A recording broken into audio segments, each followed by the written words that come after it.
فقط 22 سالم بود و ناپدریم جای بدهیش میخواست منو به همسری یه مرد 60 ساله در بیاره که 3 زن داشت. اون روز لبا و گونه هامو سرخ کردم. یه لبخند کریه زد و منم تنم زیر لحاف رعشه گرفته بود. به هم گفت اینقدر جفتک نپرون. سلام، من خورشیدم و توی یکی از روستاهای افغانستان دنیا اومدم. با خالد برادر 13 سالم و مادر و ناپدریم زندگی میکنم. اون روز داشتم به زمین زراعی نفرت انگیزی که روبروم بود نگاه میکردم.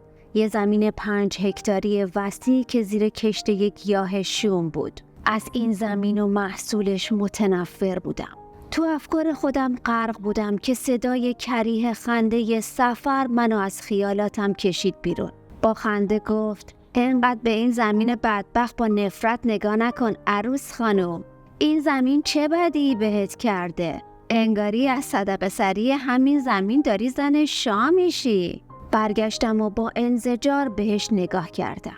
ازش متنفر بودم. نمیخواستم سر به تنش باشه. با تحکم گفتم تو همین خیال باش. من بمیرم زن موسی خان نمیشم. با سرخوشی گفت پس زن کی میشی؟ 22 سالت شده بوی ترشید همه آبادی و ورداشته. از خداتم باشه زن موسی خان بشی. پشتم رو بهش کردم و راه خونه رو در پیش گرفتم. در اتاقا باز بود و ناله ننه از دور شنیده میشد. با عجله دویدم و خودم رو به اتاق رسوندم. 2-3 قدم اون طرفتر از رخت خوابش دمر افتاده بود و نمیتونست خودشو بلند کنه. با دیدنش تو اون حالت اشک تو چشام جمع شد و زیر لب سفر رو نفرین کردم. با زحمت تو رخت خوابش نشوندمش و دستشو بوسیدم و گفتم با صبر نکردی من بیام و خودت خواستی بلند بشی؟ وظیفمه، با جون و دل تو رو تر خشک میکنم. اشکی از چشماش پایین اومد و با گوشه 4 قدش پاک کرد و گفت تو الان باید سر خونه و زندگی خودت میبودی. باید بچه‌های قد و نیم قدت دورت بودن، نه اینکه تو این خونه زیر دست این شمر منو تر خشک کنی. سرشو تو سینه فشردم و گفتم چقدر بهت بگم من شوهر نمیخوام. به صورت ننه نگاه کردم، به صورت تکیده و چشمای گود رفته و دستای پینه بستش. ننه فقط 40 سالش بود. بغض وحشتناکی گلومو فشرد و با صدای منحوس سفر که این بار با عصبانیت صدام میزد بلند شدم. ننه با نگرانی به هم نگاه کرد و گفت برو تا این شمر زلجوشن دیوونه نشده. از اتاق اومدم بیرون. سفر با صورت سرخ و چشمایی از حدقه بیرون اومده گفت زود چند تا چایی بریز و بیار، خودتم یه دستی به سر و روت بکش، موسی خان اومده. گفتم چای رو خودت ببر، من اون طرف نمیام. با داد گفت غلط کردی که نمیای، مگه دست خودته. چایا رو ریختم و گذاشتم تو سینی. نمیدونم چرا ناخودآگاه طرف آینه کشیده شدم و به خودم نگاه کردم. صورت گرد و سفید با ابروهای به هم پیوسته پرپشت و چشمای مشکی وحشی. سینی به دست راه اتاقای اون طرف زمین که مخصوص عیش و نوش سفر با رفقای اوباشش بود و پیش گرفتم. بوی دود غلیظ تا بیرون اتاقا می اومد. با 4 قدم روی بینی و دهنم و محکم بستم و چند دقیقه به در زدم. با صدای سفر که می گفت بیا داخل وارد شدم. سفر با 3 مرد دیگه نشسته بودن. سینی رو همونجا دم در گذاشتم و اومدم بیرون که دستی بازومو گرفت. صورتمو انداختم پایین که موسی خان وقیحانه گفت چرا اینقدر ناز میکنی؟ چی میخوای تو؟ فقط بگو چی میخوای، من واسط ردیف میکنم. کل هیکلش بو میداد. حالم داشت به هم میخورد. نموندم به اراجیفش گوش کنم، ولی دنبالم راه افتاد و گفت ناز میکنی؟ باشه، نازتم خریدارم. حالا تو رو خدا یه لحظه 4 قدتو وردار که من اون روی ماهتو ببینم. بابا تو که اول و آخر مال خودمی. قدمامو تندتر کردم. اونم قدماشو تند کرد و از پشت 4 قدمو کشید. 4 قد پایین افتاد و گیسام تو هوا رقصیدن. تمام تنم لرزید. دیگه حالم دست خودم نبود. برگشتم و با تمام قدرتی که داشتم هلش دادم. توقع این حرکتو نداشت. یه لحظه مات موند. تا به خودش بیاد با تمام توانم دویدم و خودمو به خونه رسوندم. سیل اشکام رو گونه هم میریخت و میدونستم تقاص بدی بابت این کار میدم. ولی ته دلم از کاری که کردم راضی بودم. کم کم داشت هوا تاریک میشد و میدونستم الاناست که سر و کله سفر پیدا بشه. تن و بدنم میلرزید. در باز شد و هیکل سفر تو چارچوب در افتاد. بازومو گرفت و کشون از اتاق بیرون کشیدم و تا اتاقای ته زمین بردم و پرتم کرد تو اتاق. کل شب و اونجا بودم. فردا صبح سفر اومد و گفت موسی خان وساطت کرد و از حقش گذشت. عاشقیه دیگه. بعد به حرفاش لحن دلسوزانه داد و گفت دختر تو چرا با خودت لج کردی؟ کبوتر خوشبختی رو شونت نشسته، تو میخوای بپرونیش؟ تو 22 سالت شده دیگه کسی نمیگیرتت. منم که دیگه نونخور اضافی نمیخوام. اینم که موسی خان بگیرتت از خداتم باشه. میدونی چقدر زن آرزوشون زن موسی خان بشن؟ بازم بشین فکراتو بکن. یا خودت با پای خودت میری خونه موسی خان و قال قضیه رو میکنی یا من به روش خودم میفرستمت. باید زنش بشی. دیگه خود دانی. اینا رو گفت و بلند شد و رفت و در اتاق رو قفل کرد. بغض تو گلوم شکست و های های گریم بلند شد. یاد پدرم افتادم. کاش هرگز ترکمون نمی کرد. یاد روزایی که با پدر و مادرم یه زندگی گرم و صمیمی داشتیم افتادم. روزایی که مادرم جوان و زیبا بود و پدرم مثل کوه پشتمون بود و حتی نمیذاشت خار تو دستم بره. چشامو بستم و رفتم به اون روزا. همونطور که رو خوشه های طلایی گندم دست میکشیدم و میخندیدم به طرف پدرم که وسط زمین مشغول کار بود میدویدم. از دور متوجهم شد و دستاشو باز کرد و پریدم تو بغلش. گفتم ننه گفت بیا نهار بخوریم دیگه. و همونطور که تو بغل پدرم بودم رفتیم سمت خونه که سمت چپ زمین و تو آبادی بود. ننه با شکم ورقلم بیده و پیرهن گلگلیش هن هن کنان چند قدم اومد جلو و گفت چرا اینقدر دیر کردی؟ آبگوش یخ کرد که. پدرم کلاه حصیری سرشو برداشت و به نشونه تعظیم سرشو آورد پایین. بعدم گفت ما شرمنده ایم خانم، مگه نگفتم فصل دروه و سرم شلوغه. بعضی وقتا اصلا یادم میره ظهر شده. شما نهارتون رو بخورید، منتظر من نباشید. ننه با ناز گفت سفره بدون شما لطفی نداره و ناهار رو با عشق خوردیم. ننه و پدرم عاشق هم بودن. پدرم کشاورز بود و زمینای زیادی داشت و با وجود اینکه چند تا کارگرم داشت بازم خودش سر زمین کار میکرد. بابا و ننم هر دو بی سواد بودن. با وجود این همیشه آرزو داشتن من سواد داشته باشم. اما عمر پدرم کفاف نداد که با سواد شدنم رو ببینه. از یه دلدرد ساده شروع شد. اون روز پدرم زودتر از سر زمین برگشت. رنگش پریده بود و لباش به خشکی میزد.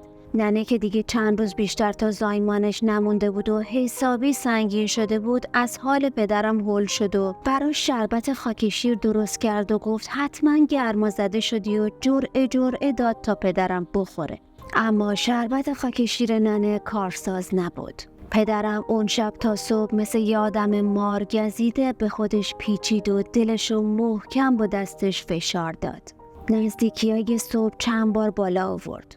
اهالی روستا بالای سرش جمع شده بودن ولی از دست هیچ کس کاری ساخته نبود. آخر تصمیم به این شد که خورشید که بالا اومد پدرمو برسونن شهر. اما پدرم دیگه هیچ وقت سپیده صبح ندید. با صدای در از افکارم بیرون اومدم و دیدم موسی خان وارد اتاق شد. لحاف چرکی که روم انداخته شده بود و روی صورتم کشیدم. رو زمین نشست و بعد شروع به حرف زدن کرد. خواستم که خودم باهات حرف بزنم و ببینم گیر کار کجاست. چه حرفی مونده؟ چرا رام نمیشی؟ چی میخوای؟ من از مال دنیا بی نیازم. دست رو هر دختری بذارم نمیشنوم. دخترای 14 ساله برام له له میزنن. تو که دیگه پیر دختری. نگین زن سومم 4 سال از تو کوچیکتره. لعنت به این دل که پیش تو گیر افتاده. نگاه به 3 تا زن و 11 تا بچم نکن. نگاه به سن و سالم نکن. من هنوز مثل یه جوون 18 سالم. تو زن من بشو. من قول میدم 3 تا رو ببوسم و بذارم کنار. اونا میشن نون خور سر سفرم، تو میشی سوگلی خونم. از حرفاش باز داشت حالم بد میشد. جالب بود، اون خودشو با 60 سال سن همسن جوانای 18 ساله میدید و منو که 22 سالم بود میگفت پیر دختر. زیر لحاف تنم داشت میلرزید و هیچی نگفتم. اونم ترش کرد و گفت مگه لالی؟ خب بگو ببینم دردت چیه؟ بازم چیزی نگفتم. خواست لحافو بکشه کنار که با تمام قدرت جیغ کشیدم. نمیدونم ترسید یا چی که دستشو کشید کنار و گفت اینقدر جفتک نپرون، به هر حال بالا بری پایین بیای، تو زنمی. خواستم مثل آدم باهات حرف بزنم و بپرسم دردت چیه. نمیخوام وقتی میای خونم و ترش کنی و عین برج زهر مار باشی. من تو شهر واسه خودم آبرو دارم، کیابیا دارم، مثل شما دهاتیا نیستم. از اتاق رفت بیرون و لحافو از رو سرم کشیدم پایین. از بیرون اتاق صدای سفر از پشت در اومد که میگفت موسی خان کجا به این زودی؟ موسی خانم جواب داد سفر، یا تا هفته دیگه که میام دنبال این دختر آدمش کردی و بی چون و چرا با هم میاد، یا پول منو آماده کن. سفرم چشمی گفت و بعد با موسی خان خداحافظی کرد. خیلی گرسنم بود. یه آن یاد ننه افتادم. وای، از دیشب تا الان که من اینجا بودم ننه چی شده؟ بلند شدم و خودمو به خونه رسوندم. رفتم تو آشپزخونه و 2 تا چای و یکم نون تو سینی گذاشتم و برگشتم اتاق. یه چایی واسه خودم و یه چایی واسه ننه. چای رو دادم دستش و شروع به خوردن کرد. به نون و چای خودم نگاه کردم. با اینکه اشتهایی برای خوردن نداشتم، یه تیکه کندم و گذاشتم دهنم. ننه بعد از اینکه چایشو خورد همونطور نشسته خوابش برد. تا شب همونجا کنار رخت خواب ننه نشستم و فکر کردم. به تنهاییم، به بیکسیم، به اینکه هیچ پشت و پناهی ندارم. هرچی فکر میکردم دلم راضی نمیشد زن موسی خان بشم. چطور میتونستم یه مرد 60 ساله رو با اون دندونای زردش تحمل کنم؟ اصلا چطور با 3 تا هووی دیگه کنار میومدم؟ اصلا من شوهر میکردم ننه چی میشد؟ یه آن به ذهنم رسید که مسبب تمام بدبختیای من ننه است. چرا زن سفر شد؟ با همین بیعقلی آینده خودش و بچه هاشو خراب کرد.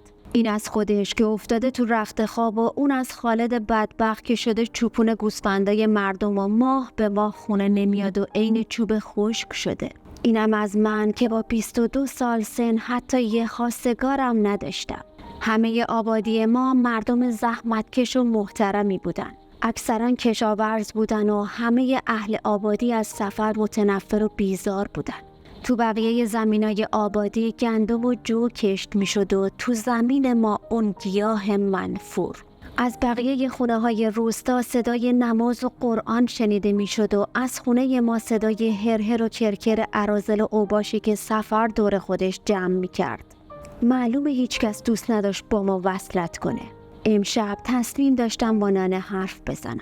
اگه میتونستیم بریم روستای پدریمو از دست سفر فرار کنیم خیلی خوب میشد. اونجا حداقل عموام و پدر بزرگم هستن که ازم حمایت کنن و مجبور نیستم زن موسی خان بشم. خواب به چشمم نمی اومد. نیمه های شب بود که ننه بیدار شد و آب خواست. آبشو که خورد دستشو گرفتم و بوسیدم و گفتم ننه نخواب، باهات حرف دارم. حالت خوبه؟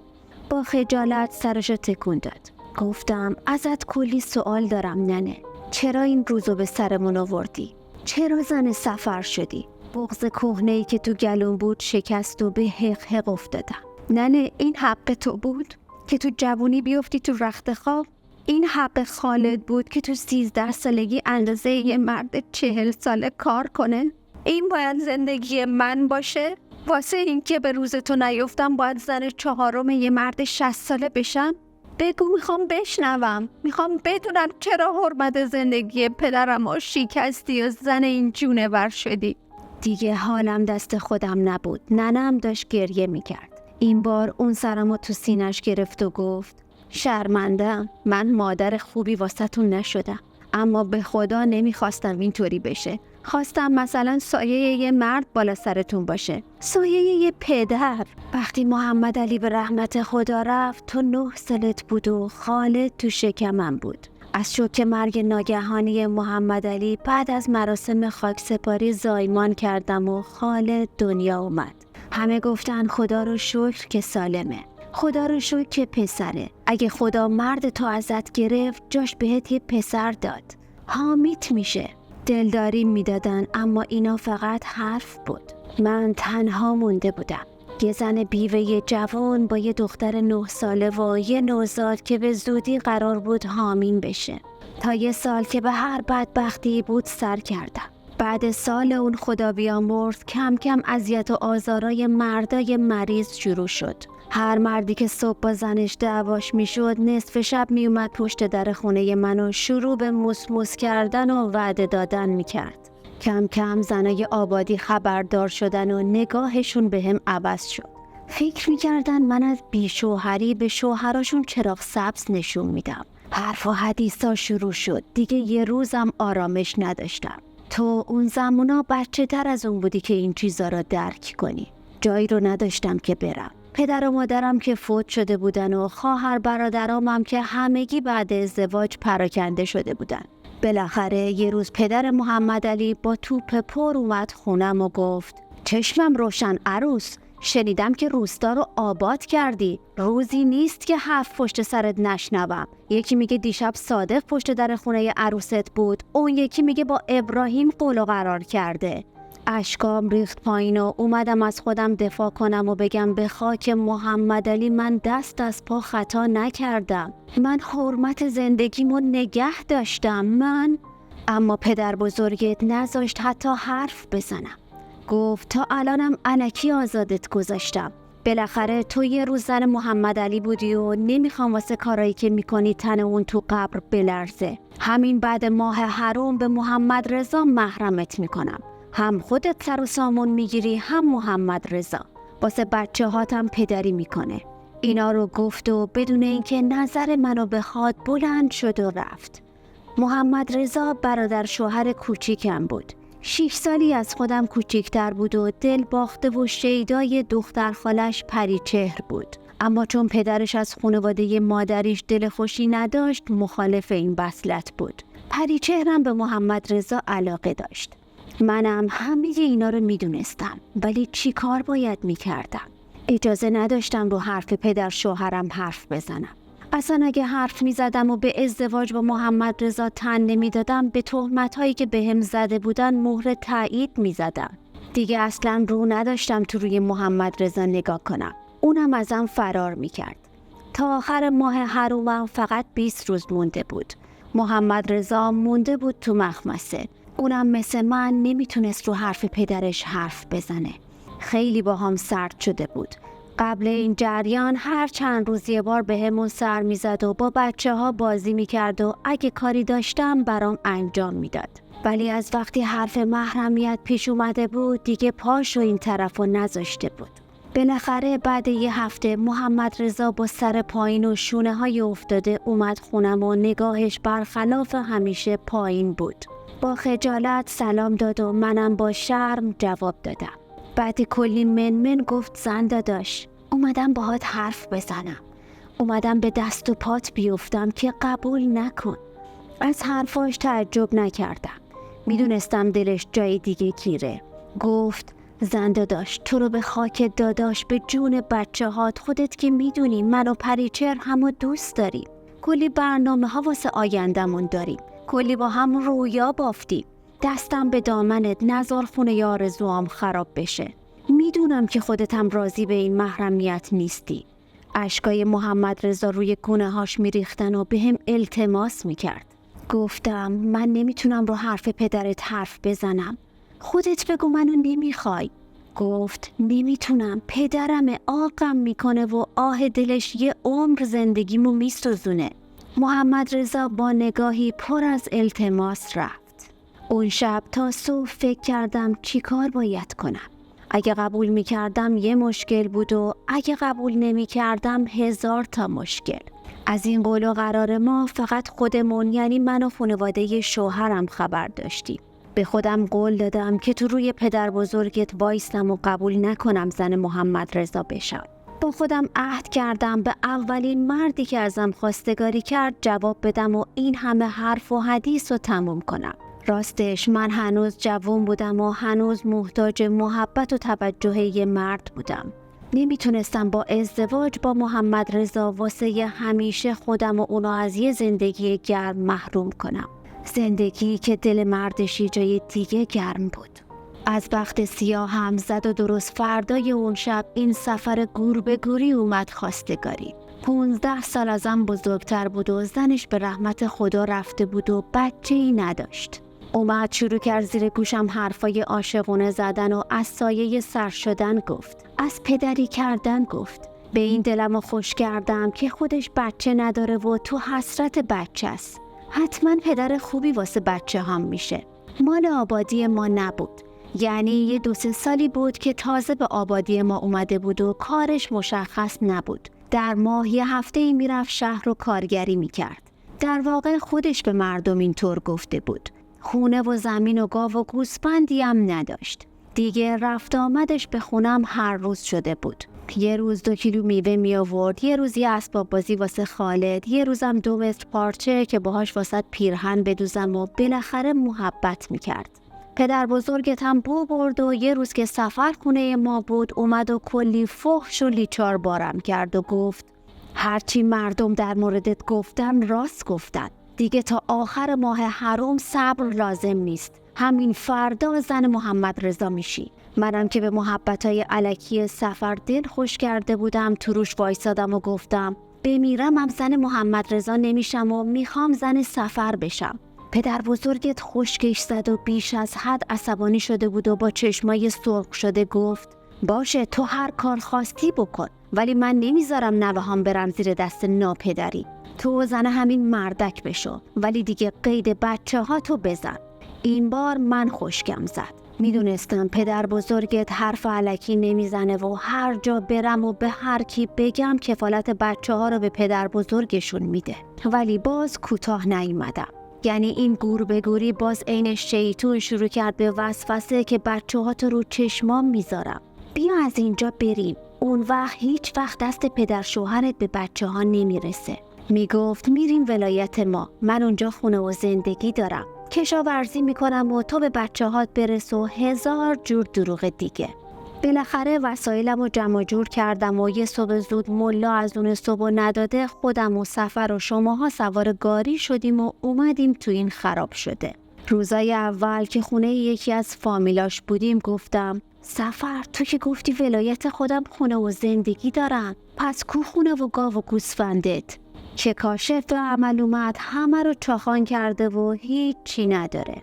بعدم پاهاشو کرد توی کفش که هرچی طلای عروسیم از محمد علی خدا بیامرز با خودم آوردم و بهش بدم.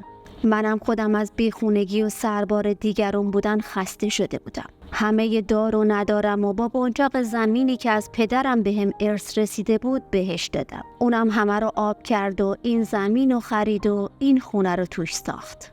دلم گرم شد که کشاورزی میکنه و زندگیمون پا میگیره. بذر زمینا رو که پاشید دیدم اینا که بذر گندم نیست. وقتی گلا سر از خاک بالا آوردن فهمیدم چی کاشته. بهش شک کرده بودم که خودشم مصرف میکنه، ولی چون ظاهرش نشون نمیداد مطمئن نبودم. ولی رفته رفته تأثیرشو تو قیافش گذاشت. فهمیدم ای دل غافل، زندگیمو چه ساده باختم. وقتی هم همه چیزو ازم گرفت بدرفتاریا و اذیتاش شروع شد و پای اون رفیقای نابابشم به اینجا باز کرد. دیگه نه راه پس داشتم نه راه پیش. همه چیزمو باخته بودم. بقیه‌شم که خودت میدونی عزیز مادر. من نمیخواستم اینطوری بشه. من جوان بودم، نادون بودم، بی حامی بودم. به 2 حرف عاشقونه و 2 وعده سرخرمن دلخوش کردم. حالا پیش تو و خالد شرمندم. ننه دیگه نمیتونست حرف بزنه، فقط حق حق میکرد. یه لیوان آب دادم دستش. دلم به حال خودم و ننه و خالد سوخت. تو این افکار بودم که ننه باز خوابش برده بود. سپیده صبح زده بود و رفتم بیرون. سفر امروز خیلی کیفور بود. موسی خان با دار و دستش و یه چند تا مرد دیگه مهمونش بودن. تو اتاقای ته زمین عیاشیشون به راه بود. هر یه ساعت یه بارم میومد و یه چایی واسه مهموناش میبرد. ننه اما حالش خیلی بد بود. بدنش به لرزه افتاده بود و هی به سفر التماس میکرد. سفر رفت تو اتاق ننه و اومد بیرون. بعد چند دقیقه صدای ناله های ننه آروم شد. خواستم برم پیشش ولی نتونستم. گذاشتم تو حال خودش باشه. سفر از آشپزخونه اومد بیرون و شروع کرد دم گوشم وزوز کردن. گفت کم کم خودتو آماده کن. هفته دیگه باید راهی بشی. بخوای یا نخوای باید بری. من قولتو به موسی خان دادم. موسی خان به جای پولی که ازش قرض گرفته بودم میخواد تو رو بگیره. البته منم ندارم که بهش پول بدم. باید با موسی خان بری. مغزم از چیزایی که شنیدم هنگ کرد. پس قضیه عشق و عاشقی در کار نبود. سفر گفت بازم موسی خان مردی کرد که تو رو به جای اون همه پول قبول کرد. دیگه حرفای سفر رو نمیشنیدم. دیگه اصلا تو این دنیا نبودم. نمیدونم چقدر گذشته بود و من همونجا وایساده بودم. یهو به خودم اومدم دیدم شب شده و صدای زوزه گرگا میاد. رفتم تو اتاق ننه. ننه خیلی راحت خوابیده بود. اشکام بی صدا و تون تون ریختن پایین. دلم میخواست بازم باهاش حرف بزنم. صداش زدم ننه ننه. جوابی نداد. دستشو تو دستم گرفتم. دستش چقدر سرد بود. وحشت کردم و بلند صداش زدم ننه بلند شو ننه. تکونش دادم ولی هیچ عکس العملی نشون نداد. فرداش چند نفر از اهل آبادی جمع شدن و ننه جوونم و زیر خاکای سرد گذاشتیم. هیچ کس واسش سجه و مویه نکرد. هیچ کس واسش سیاه نپوشید. منم که انگار مسخ شده بودم. اصلا نمیدونم چه بلایی سرم اومده بود و تو شوک بودم. ولی وقتی برگشتم خونه و رخت خواب خالیشو دیدم تازه انگار فهمیدم چه بلایی سرم اومده. پتو و لحاف کهنه و نخنماشو بغل کردم و تا تونستم زار زدم و گریه کردم. چقدر جاش خالی بود. اون شب اولین شبی بود که تنها و بدون ننه میخوابیدم. تا صبح کابوس دیدم و از خواب پریدم. صبح آفتاب نزده یه سینی حلوا درست کردم و راه قبرستون رو در پیش گرفتم. شنیده بودم که صبح اولین شب قبر باید بری سر خاک و به متوفا دلگرمی بدی. اما کی میرفت سر خاک ننه؟ خالد طفلک که اصلا خبر نداشت بی مادر شدیم. سفر ذلیل شدم که عین خیالش نبود اونی که گذاشت زیر خاک مثلا زنش بود. همین که چشمم به خاکش افتاد یاد صورت سختی کشیده و زندگی پردردش افتادم و از ته دل زار زدم. تا نزدیکیای ظهر همونجا موندم و دیگه نای زجه زدن نداشتم. با قدمایی سست برگشتم خونه. پشت در اتاق ته زمین 2 جفت کفش دیده میشد. نمیدونم چرا به اون سمت کشیده شدم. پشت در چوبی ایستادم و همین که خواستم وارد بشم صدای سفر بی حرکتم کرد. دیگه جای نگرانی نیست. تا حالا دلگرمیش ننش بود. الان که دیگه ننه‌ای وجود نداره خودش با پای خودش میاد. بعد صدای نحس موسی خان اومد. ولی خودمونیم خوب ننه رو راهی دیار باقی کردی یا؟ سفر گفت داشت زجر میکشید. راحت شد به مولا. تازه فهمیدم که چه بلایی سر ننه آورده. شوک بزرگی به هم وارد شد. اما دیگه گریه نکردم. فقط یه سوزشی درونم احساس کردم و یه پوزخند بزرگ اومد رو لبم. همونطور آروم و بی صدا از پشت در رفتم و راه قبرستون رو در پیش گرفتم. اونجا به ننه قول دادم انتقام میگیرم. انتقام خانواده‌ای که نابود شده بود. اون شب و تا صبح نخوابیدم.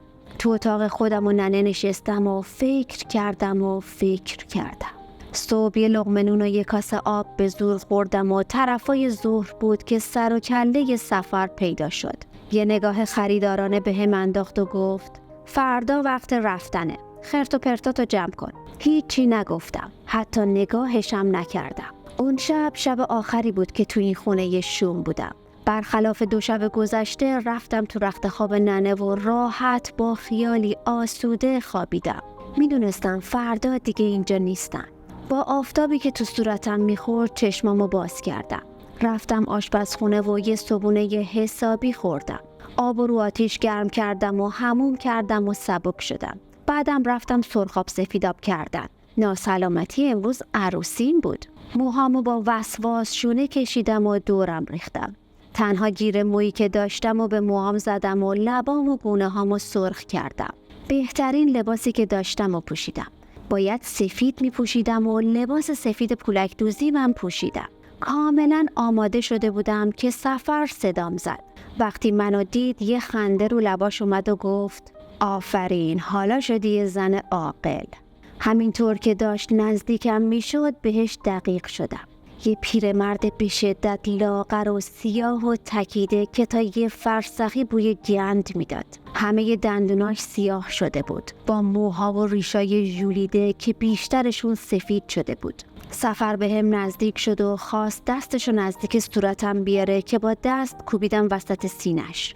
افتاد رو زمین و خاکی شد. تازه فهمیدم فقط از اهن و طلوپش میترسیدم، وگرنه خود واقعیش یه پوسته خالی بود. با ناباوری از جاش بلند شد و دوباره اومد جلو که دوباره هلش دادم و باز افتاد رو زمین. نگاهم کرد و منم خون سرد بهش زل زدم. از جاش بلند شد و گفت دختر یه هارد چی کار میکنی؟ ولی دیگه داری میری. فکرم نکنم زورت به موسی خان برسه. میسپرم آدمت کنه. با پوزخند گفتم به همین خیال باش. سفر عقب رفت سمت اون جهنم ته زمین. میدونستم موسی خانم همونجاست. از دور دیدم که داخل شد. وسایلم که چیز زیادی هم نبود و دستم گرفتم و با قدمایی مطمئن راه افتادم سمت اتاقا. معلوم بود سرشون حسابی گرمه. آروم قفلی که پشت در بود و برداشتم و گذاشتم رو در و قفل و بستم. بعد در بشکه نفت رو باز کردم و با آرامش و حوصله تو زمین قدم می زدم و می ریختم رو گلایی که چند روز دیگه فصل برداشتشون می رسید. یه دور زمین رو رفتم و برگشتم و باز رسیدم دم اتاقا. وسایلم رو برداشتم و کبریت رو کشیدم و پرت کردم وسط گلا. آتیش از هر طرف دهن باز کرد و دونه به دونه گلا رو می بلعید و جلو می رفت. منم قدم برداشتم و از اون جهنم دور شدم. آتیشی که اونجا به پا کرده بودم به هم فرصت میداد که از روستا بیرون برم. اینقدر رفتم تا جایی که یک گندمزار طلایی روبروم بود. اشک از گونه هام پایین می اومد و هیجان داشتم واسه دیدن پدر بزرگی که 12 سال ندیده بودمش. امیدوارم از شنیدن این داستان لذت برده باشید. و اما داستان بعد در مورد سرگذشت پر از فراز و نشیب زهره است. زهره با وجود علاقه شدیدی که به درس خوندن داره به اجبار به عقد خانزاده درش میارن. وارد خونه‌ای میشه که مجبور با مادر شوهر، خواهر شوهر و جاریا کنار بیاد. ولی متاسفانه بچه دار نمیشه و شوهرش بهش خیانت میکنه. اونم با یه پسر کوچیکتر از خودش وارد رابطه میشه. این داستان پر از اتفاقات ممنوعه رو به هیچ عنوان از دست نده. سابسکرایب کن، زنگوله رم بزن تا با خیال راحت بتونی گوش جان بسپری به این داستان واقعی دیگه.